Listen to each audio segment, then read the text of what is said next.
दोस्तों, आप लोग तो वास्को द गामा को जानते होंगे, जो कि एक पुर्तगाल नाविक था। इतिहासकारों का कहना है कि समुद्र के रास्ते से भारत पहुंचने वाला प्रथम व्यक्ति था। इसका जन्म 1460 को साइन पुर्तगाल में हुआ था। वास्को द गामा ईसाई धर्म का अनुयायी था।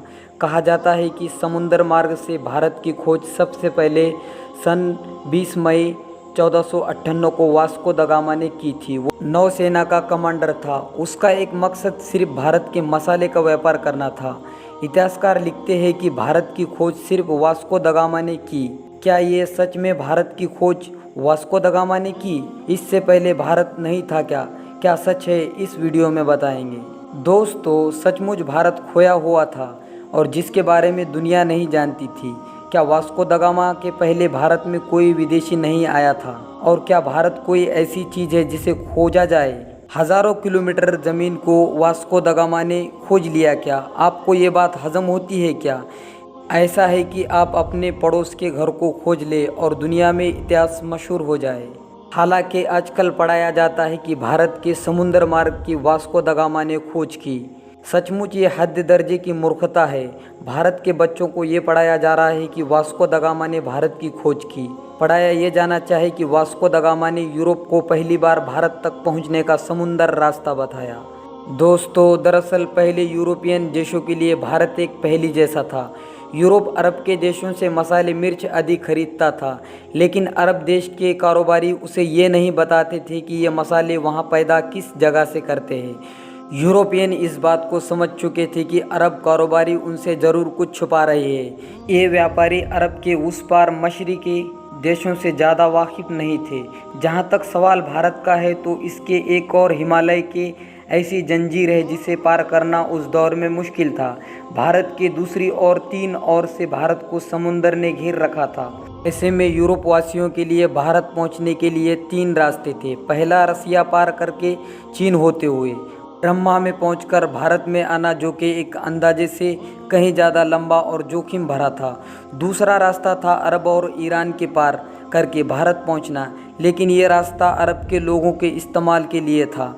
तीसरा रास्ता समुंदर का था, जिसमें चुनौती देने वाला सिर्फ समुंदर होता था।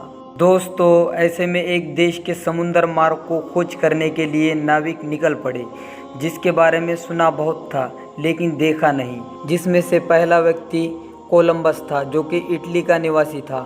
भारत का समुद्री रास्ता खोजने निकला कोलंबस अटलांटिक महासागर में उलझन में पड़ गया और अमेरिका की तरफ पहुंच गया।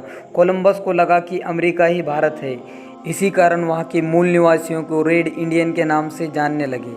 कोलंबस का सफ़र करीबी 5 साल बाद पुर्तगाल का नाविक वास्को द गामा जुलाई 1498 में भारत का समुद्री मार्ग खोजने निकला।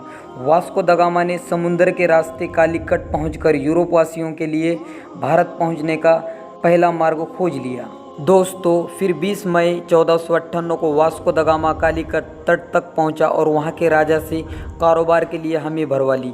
कालीकट में 3 महीने तक रहने के बाद वास्को द गामा लौट गया। कालीकट एक केरल राज्य का एक नगर है। सन 1499 में भारत की खोज की यह खबर फैलने लगी। वास्को द गामा ने यूरोप के लुटेरों और शासकों और व्यापारियों के लिए एक रास्ता बना दिया। इसके बाद भारत पर कब्जा जमाने के लिए यूरोप के कई व्यापारी और राजाओं ने कोशिश की और वक्त वक्त पर वो आए और उन्होंने भारत के केरल राज्य के लोगों का धर्म बदलने में महत्वपूर्ण किरदार निभाया। पुर्तगाल की वजह से ब्रिटिश लोग भी यहाँ आने लगे। 1698 में ये फ्रांसीसी बस्तियां बसी। फ्रांस और ब्रिटेन के बीच के युद्ध के काल में इस क्षेत्र की सत्ता बदलती रही।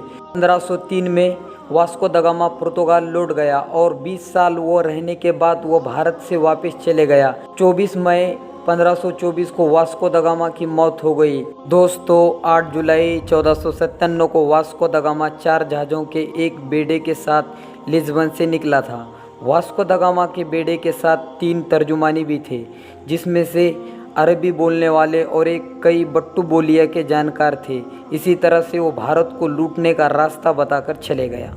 दोस्तों, अगर वीडियो पसंद आए तो लाइक, शेयर, सब्सक्राइब करें। जब तक के लिए अल्लाह हाफिज़।